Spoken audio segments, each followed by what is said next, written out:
Imagine waking up tomorrow morning. Your paycheck has arrived. Bills are paid. Groceries cost less. But then your phone rings. I'm sorry, your position has been eliminated. Not because the company is struggling, but because AI can do the job faster, cheaper, 24/7. For more than a century, the American dream followed a familiar path. Study, work, buy a house, save, retire. What happens when millions of jobs no longer require human workers? When machines create value instead of people? AI is already writing software, creating ads, answering calls, analyzing legal documents, diagnosing diseases, and shaping our world. Some believe this unlocks abundance. Others warn of inequality and disruption. We'll follow three ordinary Americans: an accountant, a small business owner, and a young AI engineer. Let's begin. Chapter 1: The Engine Behind the American Economy. Meet Emily Carter. She's 32 years old and lives just outside Chicago. Every weekday starts the same way. Her alarm rings at 6 o'clock. She pours herself a cup of coffee, checks her email, then drives through rush hour traffic to the accounting firm where she's worked for almost 8 years. Emily isn't rich. She's not struggling either. She's exactly what many people would call middle class. She owns a modest home. She drives a reliable SUV. She pays into a retirement account every month. She has health insurance. And like millions of Americans, she carries debt. A mortgage, a car loan, student loans from college, a few $1,000s on credit cards. Every month, her paycheck arrives. Within days, most of it is already gone. Mortgage payment, insurance, utilities, loan payments, groceries, savings. Then the cycle begins again. Emily has always believed that if she worked hard enough, everything would eventually fall into place. Now meet Marcus Johnson, 45 years old, owner of a regional logistics company based in Dallas, Texas. His father started the business with one used truck nearly 30 years ago. Today, Marcus manages dozens of employees and delivers products across several states.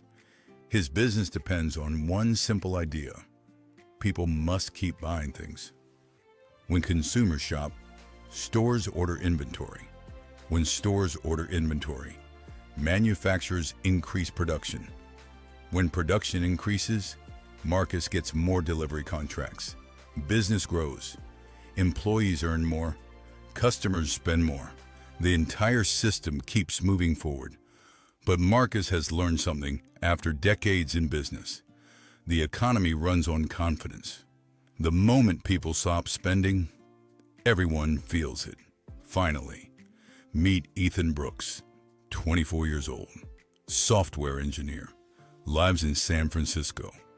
Every morning, he walks into one of the fastest growing AI companies in America.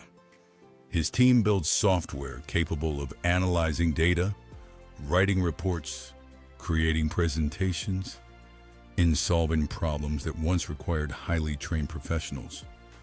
Ethan believes technology has always improved human life. The steam engine, electricity, computers, the internet, smartphones. Each invention disrupted old industries, but eventually created entirely new opportunities. To Ethan, artificial intelligence is simply the next chapter of human progress. He isn't trying to replace workers. He's trying to build tools that make businesses more efficient. But outside his office, millions of workers are beginning to ask a very different question. If software can do my job, what happens to me? Although Emily, Marcus, and Ethan have never met, their lives depend on the same invisible engine, an engine powered by growth. Most people imagine banks simply store money, but modern banking works differently. When banks approve mortgages, business loans, or student loans. New money enters the economy through lending. Families buy homes, businesses expand, students attend college, construction companies build neighborhoods, factories purchase equipment, entrepreneurs launch new ideas. Borrowing fuels spending, spending fuels business, business creates jobs, jobs create income. Income supports more spending. It's a cycle that has powered economic growth for generations. Debt itself isn't necessarily bad. A family buying its first home with a mortgage or an entrepreneur borrowing money to start a business can create long-term value. The challenge comes when an economy depends on continuous growth to keep that cycle healthy. Because every loan made today represents a promise about tomorrow. Tomorrow's income must be large enough to repay today's borrowing. For decades, America achieved that through innovation, population growth, and rising productivity. The system wasn't perfect, but it worked. Until something began changing faster than anyone expected. Chapter 2. When artificial intelligence entered the workforce. At first, artificial intelligence seemed like just another helpful tool. It answered customer questions, suggested emails, organized calendars, translated languages, generated images. People treated it like a smarter search engine. But every few months, it became dramatically more capable. Software began writing computer code, creating marketing campaigns, designing websites, summarizing legal documents, helping doctors analyze medical scans, supporting teachers with lesson planning. Financial analysts used AI to review enormous amounts of market data in seconds. Architects experimented with AI-generated building concepts. Movie studios explored AI-assisted visual effects. Even scientists accelerated research with AI-powered discovery tools. What once required teams of specialists could now begin with a few well-written prompts. Companies noticed something remarkable. Projects finished faster. Operating costs decreased. Productivity increased. Executives called it a breakthrough. Investors celebrated. Technology stocks surged. Businesses rushed to adopt AI before competitors did. For consumers, the benefits were obvious. Smarter apps, faster service, lower costs, greater convenience. But inside offices across America, another conversation quietly began. Managers looked at payroll expenses, then looked at what AI could accomplish, and many started asking a difficult question. Do we need to hire more people next year? Or can technology handle the extra workload? Emily noticed the change almost immediately. Her accounting software received a major update. Tasks that once took hours were suddenly completed in minutes.